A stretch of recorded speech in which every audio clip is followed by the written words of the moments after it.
Very good morning, students. We have started to see the temple towns and pilgrim centers. Tanjavur is also an example of temple town, and temple towns represents a very important pattern of urbanization.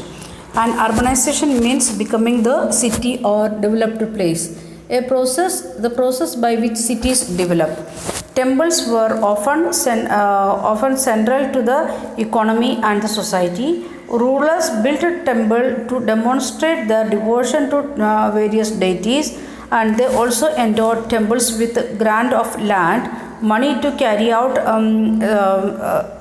elaborate rituals, feed pilgrims and priests, and celebrate festival. Pilgrims who flocked to the temple also made donations. Okay, we are moving to next part of the lesson.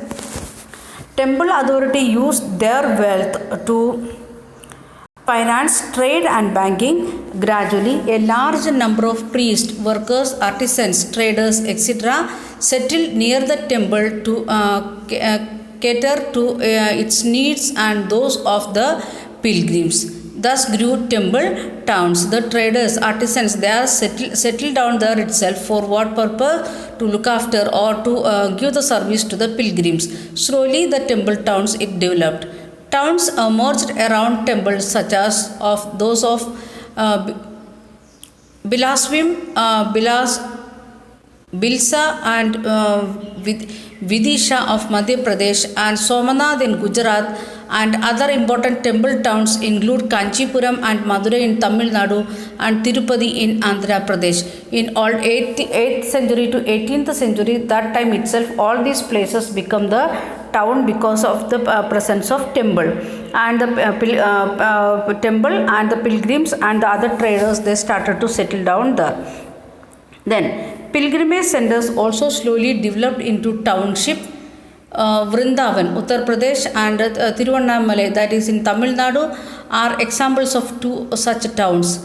Ajmer in Rajasthan was the capital of Chawan kings in 12th century and later became the Suba headquarters under the Mughals, and it provides an excellent example of religious coexistence. Means we can see different religious groups, they was living there peacefully.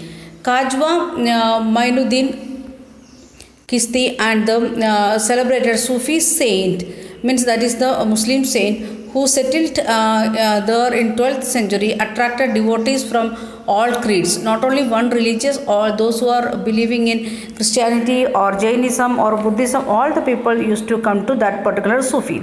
And near Ajmer is a lake, a Pushkar, which was attracted pilgrims from ancient times. Means the Indian temple towns, it is not meant for a particular religion or particular group of people. It meant it was getting the attraction from all the people. Then we are moving to next part, a network of small towns. From 8th century onwards, the subcontinent was dotted with several small towns. These probably emerged from a large village.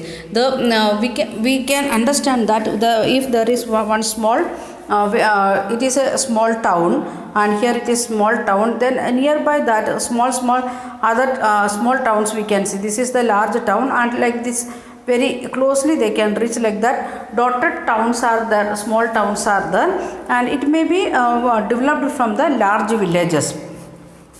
And they usually had Mandabiga. We already discussed what is Mandabiga. That is the marketplace of the large village, or known as the Monday for later times, to which nearby villages brought their produce to sell.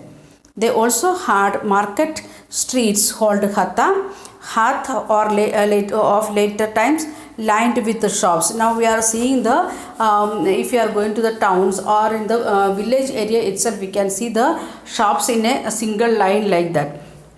That is known as Hatha. Means many shops, permanent shops, not temporary ones.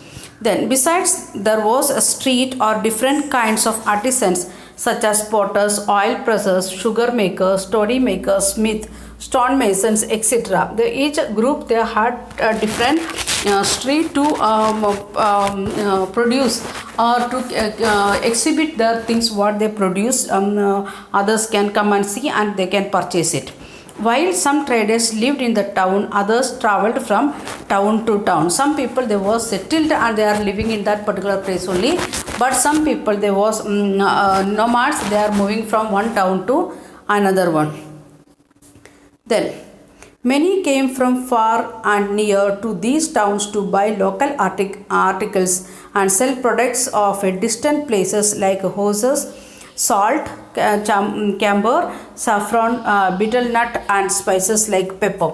So many people they came from nearby places. For example, from Salem to Karur or Karur to Erode, like that nearby places they used to go. As well as when we studied last year the Know Your District, that exam time, when you read that book, those who notice very closely that one, you may see that one the what different other continent people also came here in Karur in 8th century, 10th century, 12th century, like that. So far away people also came to purchase things from different area. At the same time they brought their things to sell here. Then next one.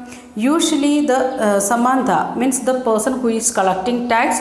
When we discuss the key points, we have seen that one. In later times, the Semindar built a fortified palace in or near these towns. In every town, they made a fortified area to collect and keep the taxes.